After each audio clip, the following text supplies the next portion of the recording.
আসসালামু আলাইকুম, কি অবস্থা সবার? আশা করি নিশ্চয়ই ভালো আছেন।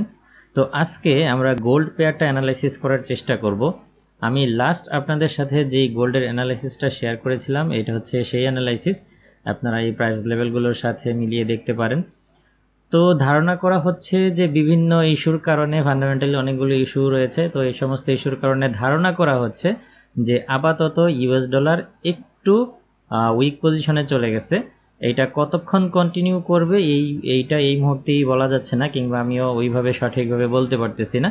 তবে অনেকেই বিনিয়োগকারীরা ধারণা করতেছে যে ইউএস ডলারটা একটু উইক পজিশনে চলে গেছে। তো আমরা যখন লাস্ট সপ্তাহগুলোতে যখন ইউএস ডলার স্ট্রং পজিশনে ছিল, তখন আমরা এই অ্যানালাইসিসটা করেছিলাম, এবং ওইখানে আপনারা দেখতে পাচ্ছেন যে ওই ভিডিওতে আপনারা যদি আমার এটা মিলিয়ে নেন, তাহলে দেখবেন যে এই যে ট্রেন্ড লাইনটা ফলো করে যখন গোল্ড নামতেছিল, তখন আমরা কিন্তু বলেছিলাম যে এটা ছিল ওই দিনকার পিভট পয়েন্ট, এবং এই লাইনটা ব্রেক করলে অনেক নিচে আসতে পারে, এবং এই লাইন পর্যন্ত আমরা দেখেছি। কিন্তু এই লাইন থেকে গোল্ড আবার উপরে চলে আসছে, এবং আমি ওই ভিডিওতে আলোচনা করেছিলাম যে এই লাইন ব্রেকআউট দিলে গোল্ড আরও ডাউন হওয়ার সম্ভাবনা রয়েছে। এখন আজকের দিনে আমরা দেখতে পাচ্ছি যে গোল্ড এই ট্রেন্ড লাইনটা ব্রেকআউট দিয়ে দিছে, এবং আগের দিনের পিভট পয়েন্ট থেকে শুরু করে রেসিস্ট্যান্স লেভেলগুলোও কিন্তু ব্রেকআউট দিয়ে দিছে।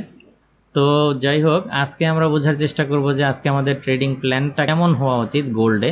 তাহলে আমি দেখতে পাবো, আমি একটু আজকের দিনে এই সমস্ত সাপোর্ট রেসিস্ট্যান্সগুলো আমি ডিলিট করে দিচ্ছি, দেন আমি নতুন করে এই অ্যানালাইসিসটা করার চেষ্টা করতেছি।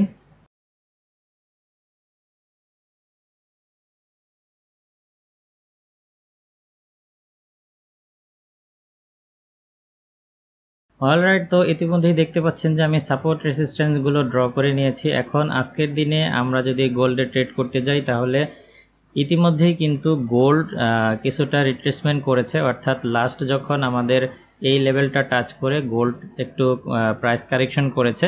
এখন এই দিক থেকে দেখতে পাচ্ছি যে আমাদের পূর্বে এই দিকটায় একটা রেসিস্ট্যান্স লেভেল ছিল, বর্তমানে এটা সাপোর্ট হয়ে গেছে। তো এখানে দেখতে পাচ্ছেন এখানেও প্রাইসটা বাধা পেয়েছে, এবং ট্রেন্ড লাইনের দিকে যদি আমরা সুইং পয়েন্টটা হিসাব করি, তাহলে H1 অর্থাৎ শর্ট টাইম ফ্রেমে কিন্তু এটা আমাদের লাস্ট সুইং পয়েন্ট ছিল। তো বর্তমানে আমাদের কিন্তু এই দিকটায় প্রাইস কিন্তু অনেকটাই রিটেস্ট করেছে। তো এইখান থেকে আপনারা একটা রিজেকশন ক্যান্ডেল পেলে বাই এন্ট্রি নিতে পারেন, যার টার্গেট হতে পারে প্রাথমিক টার্গেটটা এই লেভেল পর্যন্ত, এবং এই লেভেলটা যদি ক্রস করে যায়, তাহলে দ্বিতীয় লেভেলটা হতে পারে এই লেভেলটা পর্যন্ত। এবং আমাদের যদি সর্বশেষ এই লেভেলটাও গোল্ড যদি ব্রেকআউট দিয়ে দেয়, তাহলে কিন্তু গোল্ডকে আমরা ধীরে ধীরে একটা লং আপ ট্রেন্ডের দিকে দেখতে পারি। তো আজকের দিনে গোল্ডে বর্তমানে প্রাইস লেভেলটা যে অবস্থানে রয়েছে, এই অবস্থান থেকে আপনারা যখনই এখানে একটা রিজেকশন ক্যান্ডেল পেয়ে যাবেন, তখন আমার দৃষ্টিকোণ থেকে এইখান থেকে গোল্ড যদি একটা রিজেকশন ক্যান্ডেল বানায় ঠিক এরকম, তো এখান থেকে আপনাদেরকে বায়ের দিকে থাকাটা হবে একটু নিরাপদ আমার দৃষ্টিকোণ থেকে। আর যদি গোল্ড যদি এই লেভেলটাকে ব্রেক করে নিচে চলে আসে, তাহলে আমাদেরকে অপেক্ষা করতে হবে। তখন আমাদের আসলে এই লেভেলগুলো থেকে বাই করার চিন্তা ভাবনা করতে হবে। তো এই জায়গা থেকে এখন পর্যন্ত আজকের দিনে আমাদের ট্রেডিং প্ল্যানটা এমন হওয়া উচিত যে এইখান থেকে আমরা একটা বাই নিতে পারি, যদি আমাদের এই এরিয়া থেকে গোল্ড যদি রিজেকশন ক্যান্ডেল ক্রিয়েট করে। অলরেডি কিন্তু এই ক্যান্ডেলটা কিন্তু কিছুটা হলেও এই প্রাইসটা টাচ করে একটু উপরের দিকে গিয়ে ক্লোজ হয়েছে, আমরা যদি লক্ষ্য করি। এখন যদি আমরা এখানে বাই করি, তাহলে আমাদের স্টপ লস লেভেলগুলো আমরা স্টপ লস লেভেলগুলো সেট করতে পারি এই এরিয়াগুলোতে। আমরা স্টপ লস লেভেলটা সেট করতে পারি, অথবা এই যে ক্যান্ডেলগুলো লাস্ট যে ক্যান্ডেলগুলো প্রাইস রিজেক্ট করেছে, এই ক্যান্ডেলগুলোর নিচে আমরা স্টপ লস লেভেল সেট করতে পারি।